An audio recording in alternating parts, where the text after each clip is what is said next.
My dear students, हम numerical पढ़ रहे हैं। थोड़ा सा ये फिगर वाला न्यूमेरिकल है, बहुत इंपॉर्टेंट है बोर्ड के लिए। इलेक्ट्रिक फील्ड इंटेंसिटी बेस्ड है। हमारा क्वेश्चन क्या है कि 3 charges each equal to Q are placed at the 3 corners of a square of side small a. तो ये एक स्क्वायर जिसके साइड्स हमारे ए चारों तरफ ए हो गया। Find the electric field intensity eight the 4th corner. तो यहाँ ए बी सी 3 जो वर्सेज हैं, 3 जो कॉर्नर्स है, इस पे चार्ज बैठे हुए हैं small Q small Q small Q. क्या हमसे पूछ रहा है कि what is the electric field या इलेक्ट्रिक फील्ड इंटेंसिटी। देखिए क्वेश्चन में क्या है कि find the electric field at the 4th centre, 4th corner. तो यहाँ इलेक्ट्रिक फील्ड पूछ दिया, तो इससे हमको घबराना नहीं है।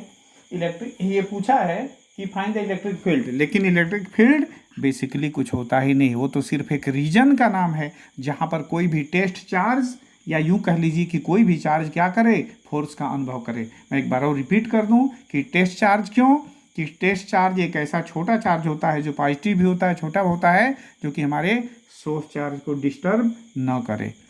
तो यहाँ मैं बात कर रहा हूँ कि मेरे कहने का मतलब कि पूछा इलेक्ट्रिक फील्ड, लेकिन हम करेंगे क्या, इलेक्ट्रिक फील्ड इंटेंसिटी निकालेंगे कि how many force experience by per unit charge या टेस्ट चार्ज, या नहीं कुछ है तो पॉइंट पे निकालेंगे, क्योंकि हमको इस चार्ज की जरूरत नहीं होती, वहाँ सिर्फ पॉइंट होता है, सोर्स चार्ज से उसकी दूरी होती है।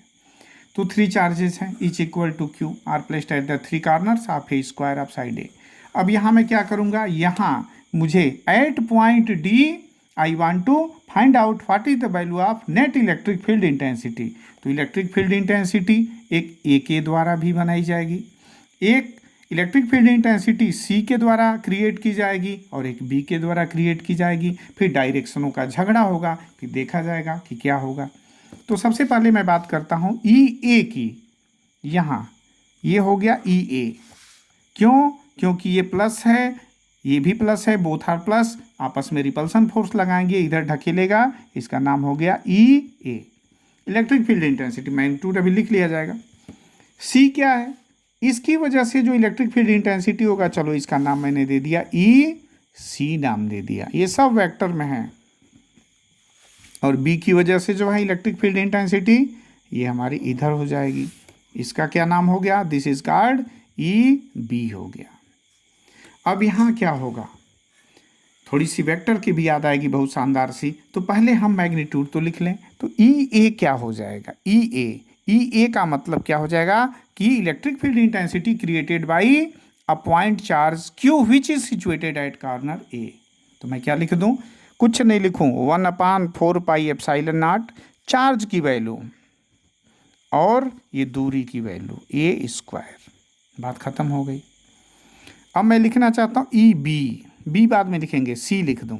ई सी क्या है, this is electric field intensity which is created by Q which is situated at C. तो ई सी की वैल्यू क्या हो जाएगी, 1/4 पाई एप्सिलॉन नॉट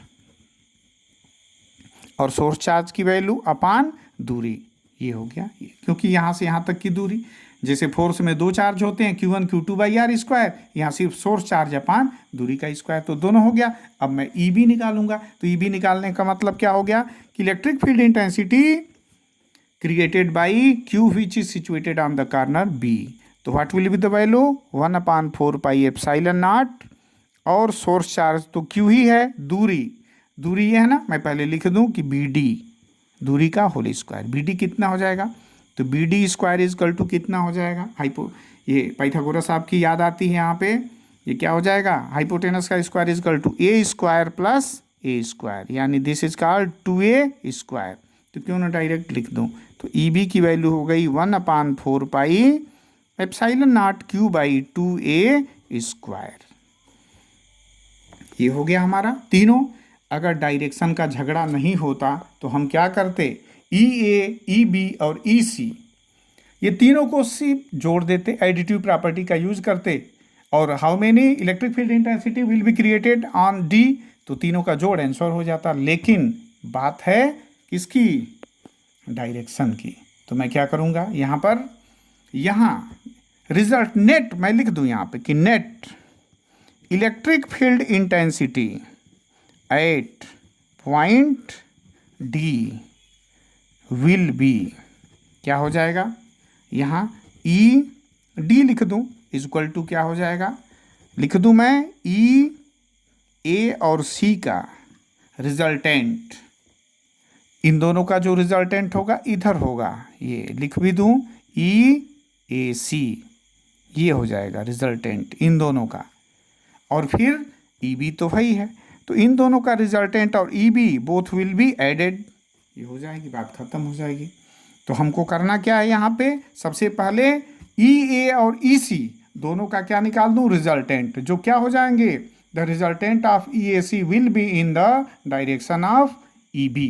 तो चलिए निकालते हैं। यहाँ पर क्या है, एक बार फिर से वही बात जो मैंने एनसीईआरटी के एग्जाम्पल नंबर 1.6 में मैंने बताया था, क्या बताया था कि अगर दो फोर्स हैं मेरे पास, दोनों के बीच का अगर एंगल वहाँ 120 था तो दोनों का रिजल्टेंट क्या होता था, एक ही हो जाता था। लेकिन यहाँ पे क्या है, ई ए और ई सी है ना, और दोनों के बीच का जो एंगल है वो क्या है 90। तो यहाँ क्या हो जाएगा, मैं फाइंड आउट करता हूँ, ई ए सी, क्योंकि दोनों के बीच का एंगल 90 है तो क्या हो जाएगा, फर्स्ट का स्क्वायर। तो यहाँ सीधे लिखा जाए, ई ए सी निकालूँ या ई डी डायरेक्ट निकाल दूँ, लाओ ई डी निकाल देता हूँ, ई डी निकालूंगा तो क्या हो जाएगा, ई ए सी, यानी ए और सी का जो रिजल्टेंट है लिख दूंगा प्लस ई बी को जोड़ दूंगा। तो थोड़ा और बड़ा मैं चाहता हूँ, इसको कर दूं, चलिए 1/4 पाई एप्सिलॉन नॉट फर्स्ट वाले का square Q upon A square का होल स्क्वायर प्लस सेकेंड वाले का स्क्वायर, यानी यहाँ मैं ए सी निकालना, ई डी निकालने के लिए मुझे रिजल्टेंट ऑफ ई ए सी चाहिए और उसके बाद रिजल्टेंट ऑफ हमको ई बी चाहिए। तो मैं क्या करूँगा, रिजल्टेंट आप ए सी निकालो और फिर ई बी लिख दूंगा। तो अभी ए सी का रिजल्टेंट मैं लिख रहा हूँ, तो पहले का स्क्वायर प्लस सेकेंड वाले मैग्नीट्यूड का स्क्वायर, तो ये भी है वही चीज़ है कि क्यू अपान ए स्क्वायर का होल स्क्वायर प्लस लिखना है 2ab कॉस थीटा, लेकिन थीटा इज इक्वल टू 90। तो ये क्या लिख भी दूँ कि 2 लिख दूँ कि ऐसे ई ए ई सी समझने के लिए कि लिख रहा हूँ, ये आखिर में इसको 0 हो ही जाना है। तो ये हो गया, ये वैल्यू हो गई हमारी पूरी इतनी। और उसके बाद अब मैं क्या करूँगा, प्लस क्या बच गया, ई बी। तो ई बी की वैल्यू यहाँ से मैं लिख दूंगा ई बी। अब नेक्स्ट पेज का यूज मुझे करना ही पड़ेगा। हाँ, तो हम यहाँ तक पहुँचे थे, ई डी की जो वैल्यू, नेक्स्ट पेज हमने लिया ई डी, यानी electric field intensity at point D क्या हो जाएगा। तो हम एक बार फिर से थोड़ा अच्छे से लिख दूँ, यहाँ से यहाँ तक 1/4 pi epsilon not Q upon A square का होल स्क्वायर प्लस, ये अंडर रूट में ही रहेगा, 1/4 pi epsilon not Q by A square का होल स्क्वायर। ये हो गया resultant of A and C plus E B, ये तो अलग से है। तो ई ए बी का क्या वैल्यू है, ई बी का वैल्यू क्या है 1/4 पाई एप्सिलॉन नॉट और क्यू अपान 2a स्क्वायर। ये क्या होगा, this will be the net electric field intensity at point D due to A B and C. अब यहाँ मैं क्या करूँ, ध्यान दीजिए, 1/4 पाई अंडर ये है ना, ये पूरा स्क्वायर में, लेकिन अंडर रूट में है तो अंडर रूट में है, स्क्वायर एक तरह से नहीं के बराबर है, ये कहीं ना कहीं इसी सेम का है। तो हमने क्या किया, यहाँ से Q/4 पाई एप्सिलॉन नॉट को मैंने क्या किया, बाहर निकाल लिया। तो यहाँ से मुझे क्या मिला, यहाँ से मिलेगा अंडर रूट में 1/a स्क्वायर का स्क्वायर और प्लस यहाँ से मिलेगा, क्योंकि 1/4 पाई एप्सिलॉन ये पूरा ये स्क्वायर निकलेगा अंडर रूट, तो अंडर रूट इसको कैंसिल आउट कर देगा। तो यहाँ से अंडर रूट में क्या बचेगा हमारे पास, यहाँ से 1 और यहाँ से 1, तो अंडर रूट में मैं लिखूँ कि 2/a⁴। ध्यान देना, अंडर रूट में 2/a⁴, ये लिख ही दूँ एक बार, 1/a स्क्वायर का स्क्वायर ये बचा है प्लस 1/a स्क्वायर का स्क्वायर। ठीक, यहाँ से ये हुआ प्लस, अभी ये इसको यहीं रहने देते हैं, क्योंकि मैंने ये मान लिया कि अभी तक मैंने यहाँ से बाहर नहीं निकाला है। अब इन दोनों फैमिलीज में से ये निकल जाए तो Q/4 पाई एप्सिलॉन नॉट जब निकलेगा तो क्या हो जाएगा, यहाँ हो जाएगा under root 2 upon A square का पावर 4 लिखूँ, इससे बढ़िया सिर्फ इसको बाहर निकाल के ए लिख दूँ। ये हो गया यहाँ से, और इस वाले फैमिली से क्या हो जाएगा, सिर्फ 1/2a स्क्वायर, ये हो जाएगा।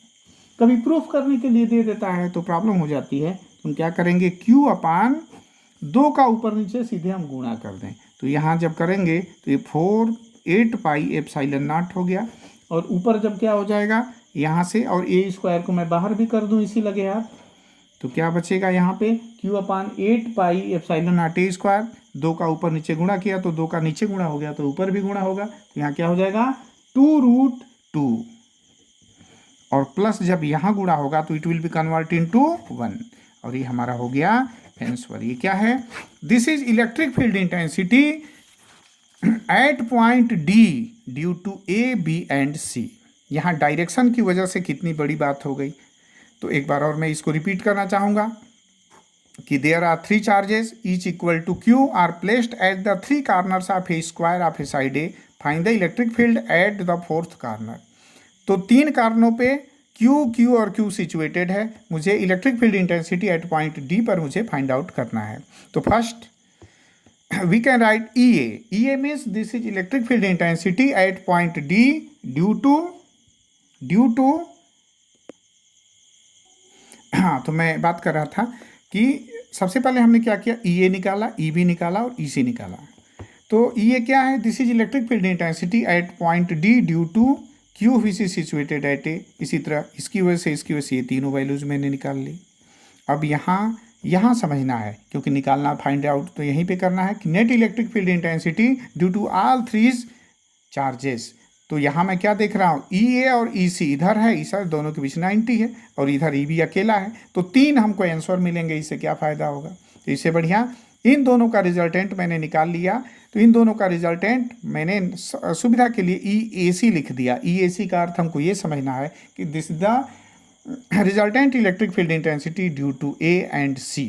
तो ये और EB ये दोनों हो जाएंगे, एक साथ हो जाएंगे, दोनों जुड़ जाएंगे, हमारा वही आंसर होगा। तो EAC निकालने के लिए मैंने क्या किया, तो एक ही साथ मैंने निकाला है, तो मैंने लिख दिया ED means net electric field intensity at point D।